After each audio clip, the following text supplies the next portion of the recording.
What is up? Welcome in. My name is Nick and welcome to the channel and welcome back to Le Mans Ultimate. A little bit of video from the vaults for you for this one. Apologies, it's taken me a little while to get this out.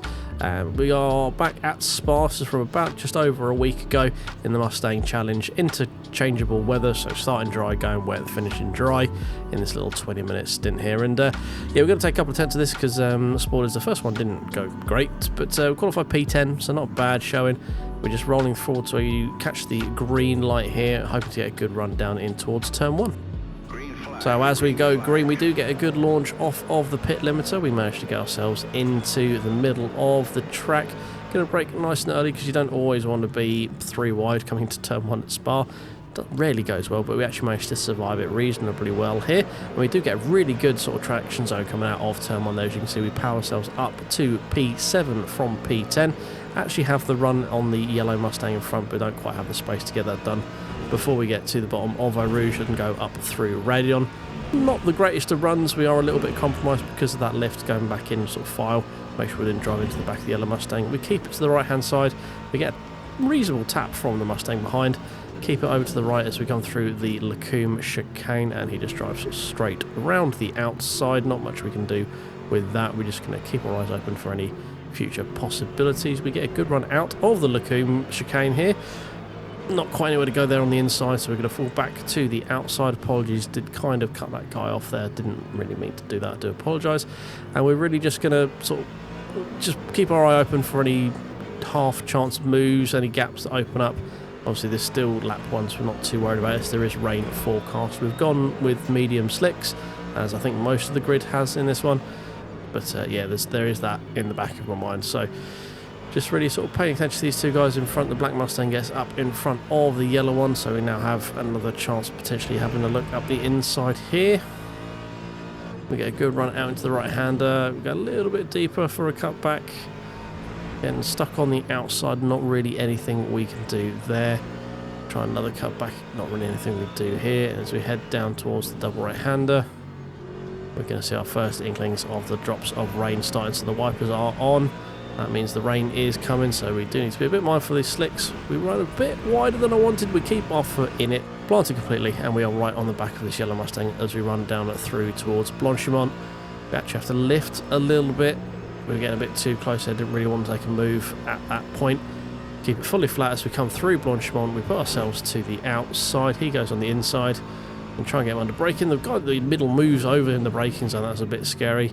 On the outside here, coming through bus stop, and a low-flying Mustang comes flying into the picture from stage right. Now, as to how and why he ended up where he ended up, it was relatively simple. He just dipped wheels on the outside of the track on the way down to bus stop, and yeah, it was just a passenger through all that. He had his brakes held the entire time, but as you can see, he just pushes it a little bit too wide, trying to avoid the car in front. Careens across there, and there's not much you can do about it. So, good thing is, at least it wasn't malicious. And yeah, that was race 1. So, it started well, but let's reset and go again, I guess, because that had a lot of promise, that one. Okay, right, so let's try this Mustang challenge again, shall we? We've popped for wets this time. So, as we're paying attention to the weather forecast, it should hopefully look after us a bit through that wet section. It'll be a bit slower in the dry, but it's what it is really. And let's hopefully we don't get killed in turn 1 or in the bus stop at the end of lap 1 like we did last time. Okay, ready for the green. Green flag. The jump there, thank you very much. Okay, so race 2 in the Mustang Challenge is underway. We get a good launch once again coming off the limiter on the green light. We're in wet tyres this time, just trying to keep it tight to the apex. Not a great run this time on the way down towards Eau Rouge. Just going to file in behind this Mustang here. Just file in behind that guy. Now, being on the wets, we're not going to have the grip compared to the slicks around us, so this is kind of just trying to not lose too much too early, really, and just wait for the rain and hope we go well from there. So we're going to be slow against these guys right at the moment because a lot of these guys are on mediums. So they are just going to have more grip than me. As you can see, we're getting chased down already down the Kemmel Straight here just because we didn't get off of Raidillon as quick as the other guys. We'll try and keep it around the outside, see if we can do the opposite of last time. Not really able to. Have to let that one go. So a cheeky sniff up the inside there.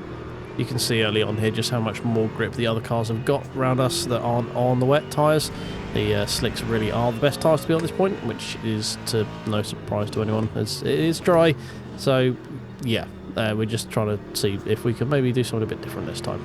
Spoilers, I think it works out for us. But yeah, we're just going to try and hang on, not lose too much right now. Yeah, wet tyres in the dry, not great.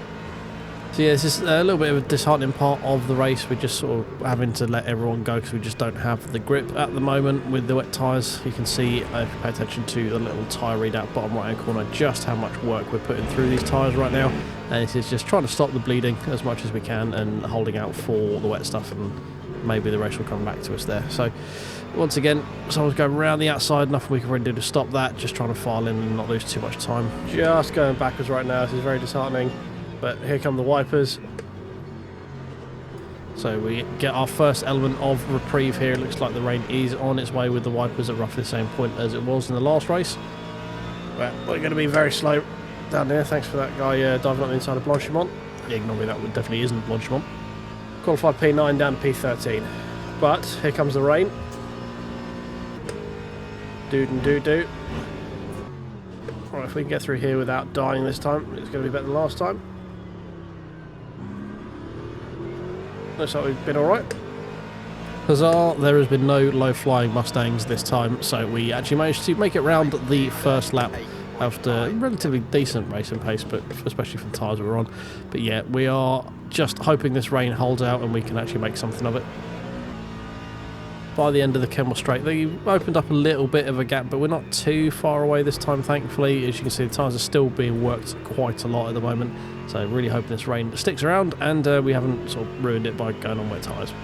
Still overheating the tyres right now.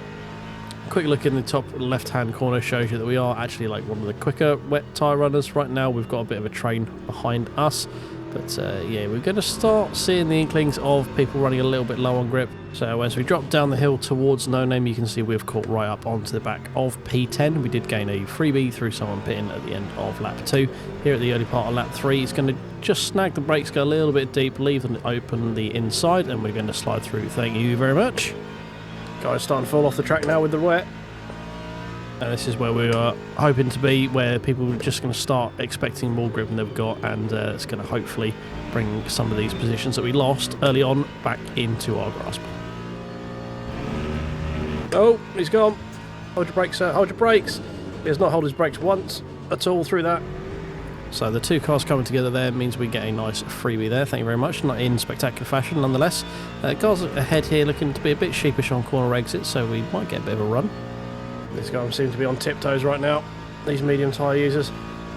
As I said, they just seem to be a bit sheepish putting the power down, so we are managing just to claw these things back on these longer runs here as we go through Blanchimont. A little bit of a lift, he manages to drift a bit wide, we managed to keep it right to the left hand side, and we're going to take that position. We are up to P8.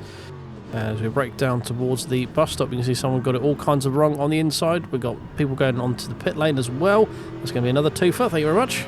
Just slicing and dicing my way through the field right now. It feels great. Felt real sad early on. Now it's feeling really good.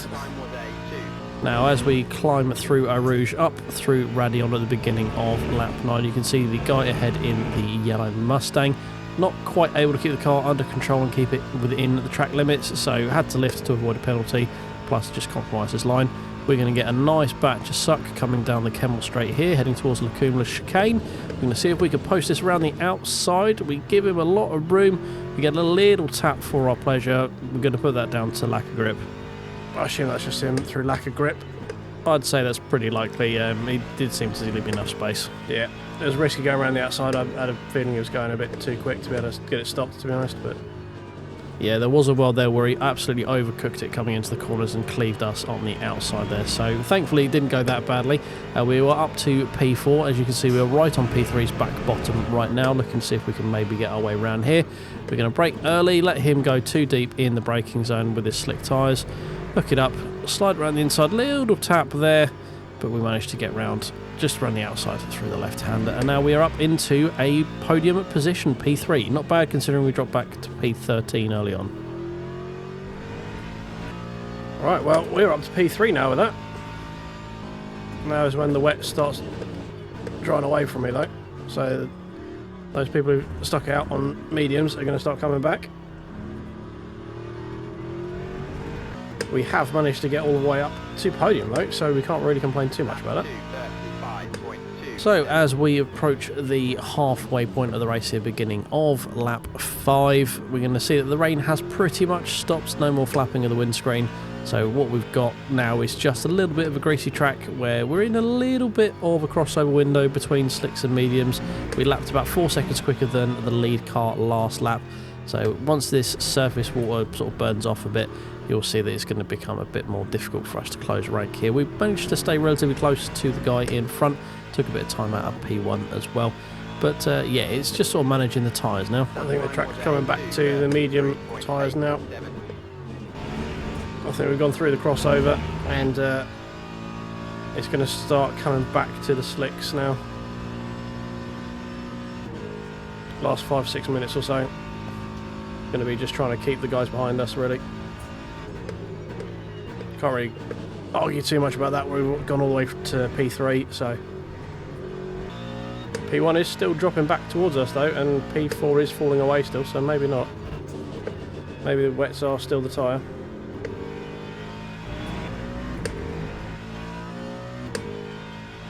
Uh, 2:33 for P1, 2:32 for us, so a little bit quicker, but definitely in that like crossover window, I think. So towards the end of lap 7, we are definitely in the crossover window now. P1 is slowly starting to edge that lead back again. We've lost all hope with keeping up with P2, he's just too quick for me. But we've got a nice healthy lead to P4, so we're on pretty confidently for a P3, I think. He's starting to pull away again now, I think. Dave behind us is also catching up a little bit. I think it's a little bit too late. So climbing through Eau Rouge and Radion for the final time, it's becoming just a bit more difficult to keep the car on track there and a decent pace. You can see the front left got very, very hot. Yeah, P1 is pulling away again, so the crossover has definitely happened. And just to showcase just how dry the track has become now, keep an eye on the fronts as we come through this long right-hander towards the back straight. Very, very toasty indeed. Yeah, the tyres are massively overheating on the fronts. What's my wear at? Yeah, that's a lot of wear for 20-minute race. But we got to P3 by the looks of it. Obviously not going to count our chickens just yet. We've still got a couple of corners to go yet. But there we go. Checkered flag. P3, not bad. Not bad at all. Oh, right, well, that was a lot of fun. A lot better than getting killed at the bus stop on lap 1 like last time. But if you enjoyed this one, guys, want to have a look at the other Mustang video that we did at Portimão last week. And remember to click the like button, subscribe, and I'll catch you guys in the next one. Cheers.